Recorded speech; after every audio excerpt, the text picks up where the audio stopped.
नमस्कार, स्वागत है आप सभी का। मैं हूं आपके साथ भावना नैयर। देश का सबसे भरोसेमंद चैनल टीटी न्यूज पर लेकर हाजिर हूं आपका अपना पसंदीदा शो खबरों का सरपंच न्यूज पंच। इस कार्यक्रम के जरिए हम आप तक पहुंचाते हैं वो खबरें जिन पर रहती है सभी की नजर। लेकिन न्यूज पंच में सिर्फ खबर नहीं होती, बल्कि होती है हर खबर की पूरी पड़ताल। वो भी तथ्यों और आंकड़ों के साथ आपको बताते हैं खबर का हर एक छोटा बड़ा बिंदु। साथ ही ग्राउंड जीरो पर मौजूद रहती है हमारी संवाददाताओं की टीम, जिनसे लेते हैं हम हर एक अपडेट। यानी न्यूज पंच में रहती है हर खबर पर पैनी नजर। और आज न्यूज पंच के जरिए जिन टॉप लाइंस का रुख करने वाले उनका सबसे पहले रुख कर लेते हैं। सबसे पहली खबर जो होने वाली है न्यूज पंच की, वो होने वाली है दिल्ली से देहरादून की दूरी अब दूर नहीं है, क्योंकि घंटों का सफर अब पलों में सिमटेगा। विकास का ये रास्ता देश को कैसे ले जाएगा आगे, बताएंगे आपको न्यूज पंच में।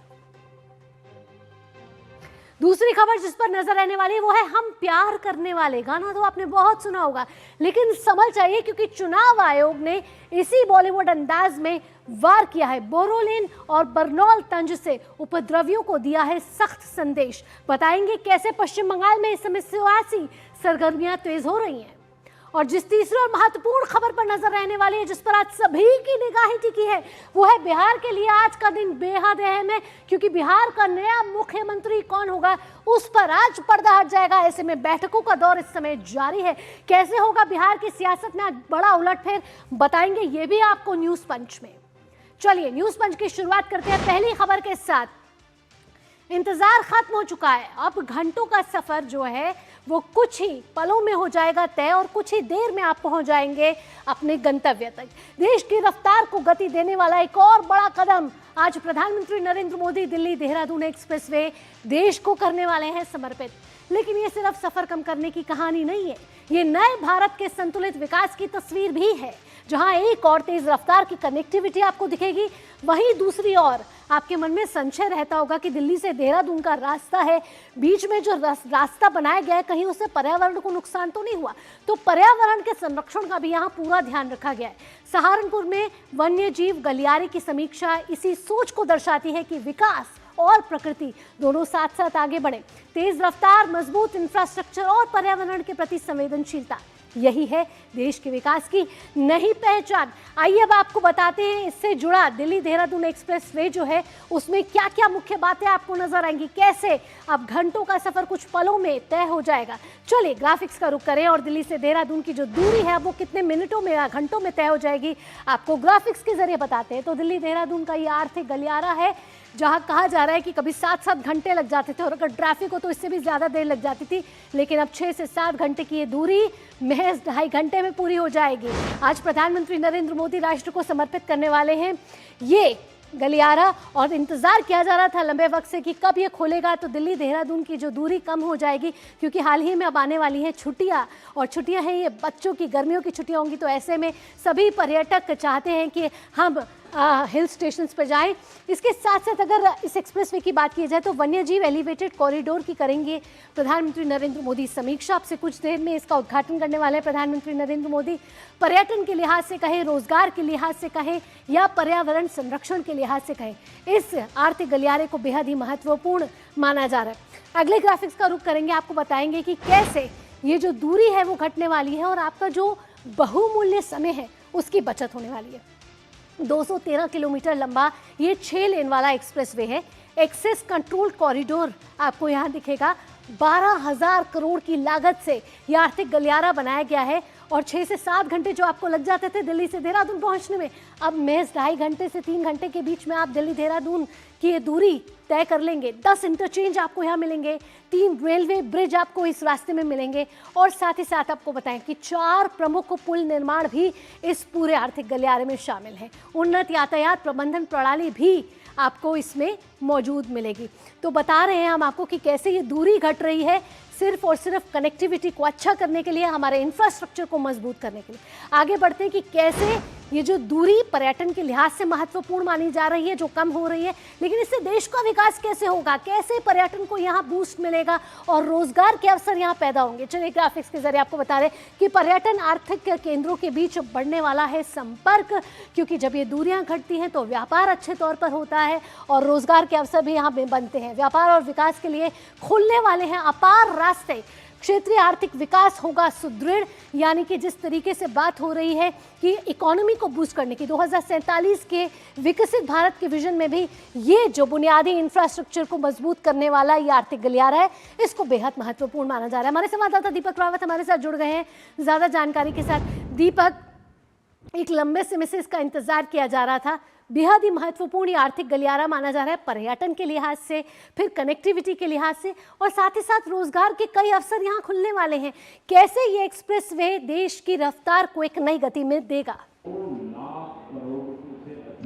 जी देखिए, प्रधानमंत्री नरेंद्र मोदी का एक विशेष लगाव रहा है उत्तराखंड राज्य से। जब भी उत्तराखंड की बात आती है तो उसके बारे में वो कहते हैं कि मैं चाहता हूं कि राज्य तेज गति से प्रगति करे। और पिछले 10 सालों में जो यहाँ पर सरकार काम कर रही है, चाहे वो स्टेट गवर्नमेंट हो, चाहे वो आपकी केंद्र में प्रधानमंत्री नरेंद्र मोदी की सरकार हो, दोनों ही सरकारों का प्रयास रहा है कि उत्तराखंड का विकास तेजी से, और ये दिख रहा है। आप समझिए कि जिस रास्ते की बात आप बता रही थी कि 6 घंटे का वक्त लगता था, मैं बताऊँ आपको तो यहाँ 6 घंटे से ज़्यादा का भी वक्त लग जाता था, क्योंकि ट्रैफिक काफी ज्यादा होता था। लोग को पूरा का पूरा दिन जो है वो सड़क पर बीत जाता था, लेकिन वो अपने गंतव्य स्थान तक नहीं पहुंच पाते थे। लेकिन अब आप मान के चलिए कि 2 से ढाई घंटे में बिना कोई रुकावट के आपकी रफ्तार पे कोई रुकावट नहीं लगेगी और आप दिल्ली पहुंच जाएंगे या दिल्ली से देहरादून पहुंच जाएंगे। इसका सबसे बड़ा फायदा व्यापार को मिलेगा, सबसे बड़ा फायदा पर्यटन को मिलेगा, रोजगार को मिलेगा। रोजगार की बात अक्सर प्रधानमंत्री जिक्र करते रहे जब भी उत्तराखंड में आते हैं। एक बात तो बार बार दोहराते हैं कि यहाँ पहले की सरकार के दौरान ये धारणा बनी रहती थी कि पहाड़ की जवानी और पहाड़ का पानी कभी भी उत्तराखंड के काम नहीं आया, लेकिन अब इसके मायने बदल गए हैं। पहाड़ का जवानी, पहाड़ की पानी,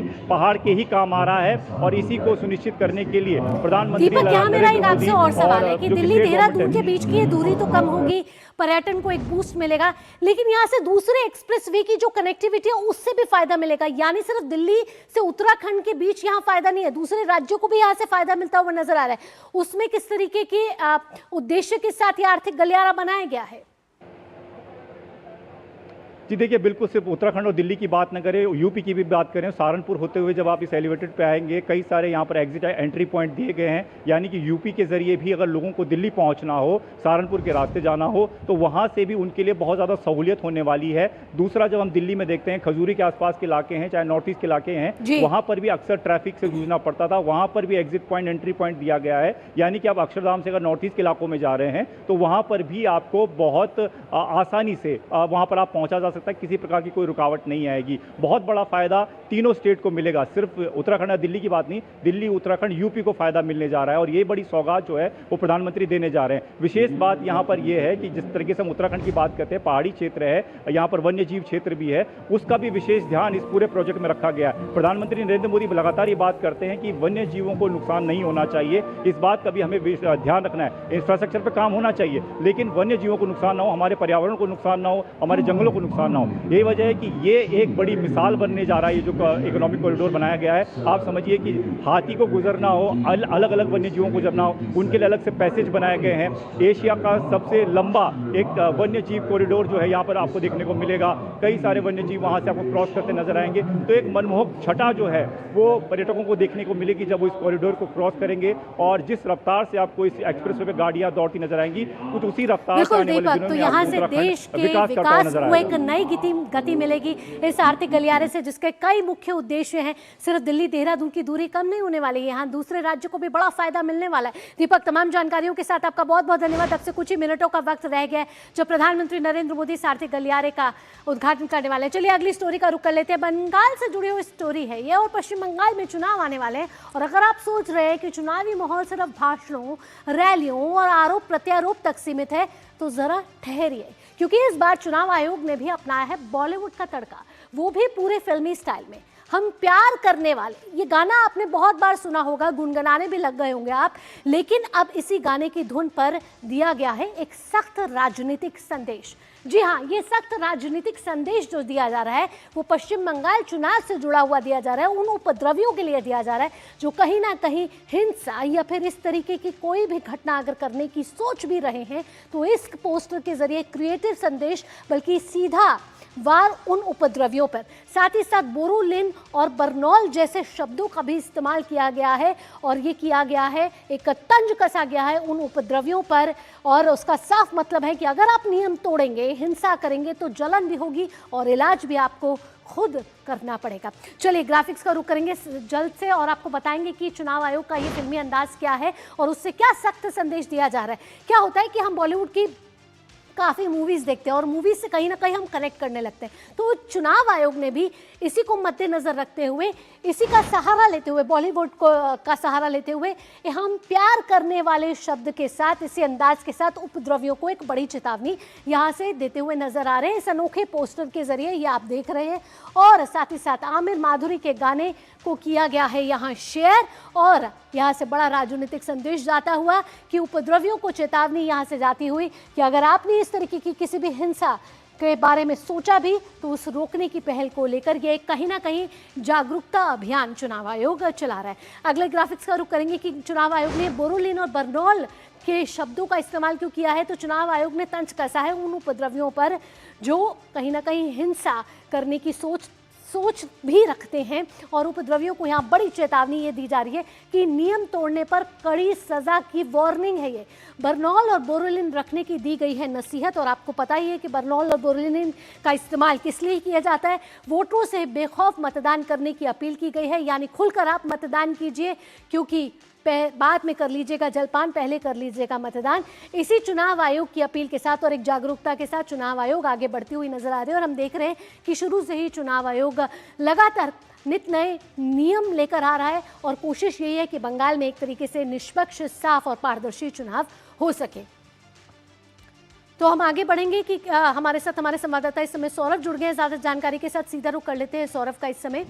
सौरभ, यहाँ मैं आपसे जानना चाहूंगी कि चुनाव आयोग हमेशा नियम निकालने के साथ एक संदेश दे रहा है और संदेश यहाँ हम प्यार करने वाले बॉलीवुड का सहारा लेते हुए यहाँ से संदेश जाते हुए नजर आ रहे हैं। क्या है ये सब मामला? देखिए, चुनाव आयोग का ये कहना है कि जिस भाषा में जो समझते हैं उसको उसी भाषा का प्रयोग करना चाहिए।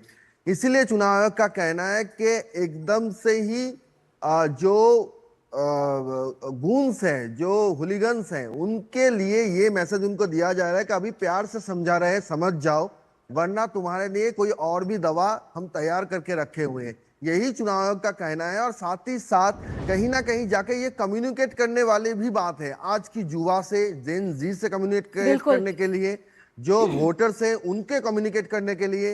अगर 10 साल 15 साल पहले की जो चुनाव आयोग थे, जाके भारी भरकम एकदम आवाज में जब वो लोग कहते थे, अगर उसी भाषा में आज बोलेंगे तो उसका असर उतना होता नहीं है। इसीलिए आज सोशल मीडिया का युग है। अभी सोशल मीडिया का जो आधे से ज्यादा लोग इंस्टाग्राम और एक्स हैंडल में रहते हैं, सोशल मीडिया प्लेटफॉर्म्स में रहते हैं, सोशल मीडिया प्लेटफॉर्म से इंफॉर्मेशन इनटेक करते हैं। तो इसके लिए भी चाहे उनको ये मैसेज उनके नज़र में आए, इसी के लिए सिर्फ ब्लैक एंड वाइट में कुछ अक्षर लिखे गए, इसके ऊपर भरोसा नहीं करके कुछ बॉलीवुड फिल्में कर, आप जानते हैं कि आप भारत में पोलियो से लेकर पोल तक बॉलीवुड जो स्टार्स हैं उनका सहारा लिया जाता है। तो इस बार चुनाव आयोग ने भी वो सहारा लिया। पहले भी पोल कैंपेन के लिए बॉलीवुड स्टार्स का सहारा लिया गया है कि आप वोट करें, वोट आपका अधिकार है, वोटर परसेंटेज बढ़ाने के लिए। इस बार बंगाल में वोटर परसेंटेज बढ़ाने के लिए नहीं, बल्कि जो हुलिगन्स हैं उनको घर पर बैठे रहने के लिए ये मैसेज दिया गया है। अगर आप आओ, वोट करो, बस हो गया। लेकिन अगर हर साल की तरह इस बार भी आप वोटर्स को रोको, बिल्कुल, तो क्योंकि बंगाल में कानून व्यवस्था एक बड़ा सवाल रहता है और हमने पिछले कुछ सालों की ये हिस्ट्री शीट भी देखी कि कहीं ना कहीं कानून व्यवस्था यहाँ चरमराई हुई और ऐसे में चुनाव आयोग का अपनी ही जुबान में जो लोग जिस जुबान से समझते हैं वही संदेश यहाँ से दिया जा रहा है। सौरभ, तमाम जानकारियों के साथ आपका बहुत बहुत धन्यवाद। तो यहाँ रुकेंगे एक छोटे से ब्रेक के लिए। ब्रेक के बाद बिहार की राजनीति का रुख करेंगे क्योंकि आज बिहार के लिए बड़ा ही खास दिन है। कौन होने वाला है नीतीश का उत्तराधिकारी, बताएंगे आपको न्यूज पंच में इस छोटे से ब्रेक के बाद।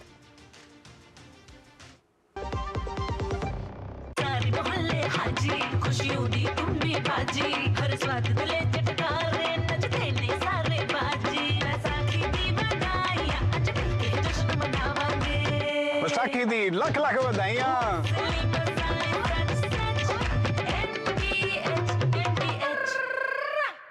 जरा सी हंसी दुलार जरा सा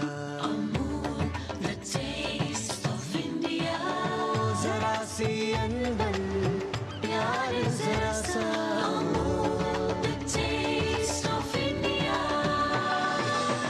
यही तो अमूल है स्वाद इंडिया का, यही तो अमूल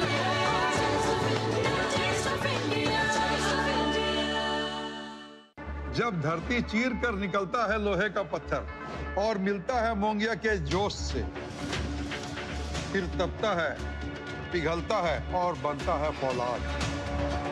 अब होता है सरिया सारी खूबियों के साथ। मोंगिया स्टील, मजबूत देश का मजबूत सरिया। ब्रेक के बाद न्यूज पंच में आप सभी का स्वागत है। और बिहार के लिए जैसा हमने कहा कि आज का दिन बेहद ही खास है, क्योंकि कौन होने वाला है नीतीश का उत्तराधिकारी। आज सबकी जुबान पर यही बड़ा सवाल है। बिहार के लिए आज बेहद खास दिन इसलिए है क्योंकि आज सत्ता के साथ एक युग परिवर्तन का भी दिन है। नीतीश कुमार के सीएम पद से इस्तीफे के साथ ही बिहार में नई राजनीतिक पारी की शुरुआत होने जा रही है। और इसी के साथ बैठकों का दौर इस समय जारी है। कल भी कयासबाजी लगाई जा रही थी और आज बैठकों के दौर के बाद ये पर्दा हट जाएगा कि बिहार का नया मुख्यमंत्री कौन होगा। आज बिहार के लिए नया सीएम चुनने की तैयारी की जा रही है। पूरी जोर शोर से तैयारियां चल रही हैं। डीडी न्यूज आपको लगातार कवरेज दे रहा है। कौन लाएगा मंगल के दिन बीजेपी का मंगल, ये बड़ा सवाल हो रहा है, क्योंकि अब से कुछ ही देर में नीतीश कुमार मंत्रिमंडल की अंतिम कैबिनेट बैठक करने जा रहे हैं। करीब 2 दशकों यानी कि 20 साल तक नीतीश कुमार के नेतृत्व में बिहार ने विकास की गति पकड़ी है और सत्ता के केंद्र में रहे नीतीश कुमार आज कुर्सी छोड़ने जा रहे हैं। आज ये सिर्फ इस्तीफा नहीं कहा जा रहा, बेहद बिहार के लिए भावुक पल भी कहा जा रहा है, क्योंकि बिहार की राजनीति में एक नए अध्याय की शुरुआत आज से हो रही है। एक नई पारी कौन करेगा शुरू और बिहार की सत्ता की ये जो ताजपोशी है किसको चढ़ेगी, ये देखना बड़ा दिलचस्प होने वाला है। क्योंकि जहां सत्ता बदलेगी, चेहरे बदलेंगे और कहीं ना कहीं पूरा बिहार का जो राजनीतिक समीकरण है वो बदलने वाला है। सियासत के गलियारे से हम आपको सारी इनसाइडर दे रहे हैं बिहार की और बता रहे हैं कि कौन कौन से वो चर्चित चेहरे हैं जिस पर कयासबाजी लगाई जा रही है, क्योंकि कई बड़े चेहरे हैं जिनका नाम सामने आ रहा है कि बिहार की सीएम पद की रेस में वो सबसे आगे। लेकिन एक दिलचस्प बात यहाँ ये भी है कि बिहार में मुख्यमंत्री के साथ कौन होगा उप मुख्यमंत्री भी, क्या 2 उप मुख्यमंत्री होंगे, क्या 1 उप मुख्यमंत्री होगा, तो बड़े सारे सवाल हैं जिनसे आज पर्दा हट जाएगा। लेकिन सबसे पहले आपको ग्राफिक्स दिखा देते हैं और इस इनसाइडर के बारे में आपको एक एक करके बताते हैं बिहार के इस नए बदलाव की और नीतीश कुमार के उत्तराधिकारी की जो ये जर्नी है, यात्रा है, उसमें कौन आगे होगा।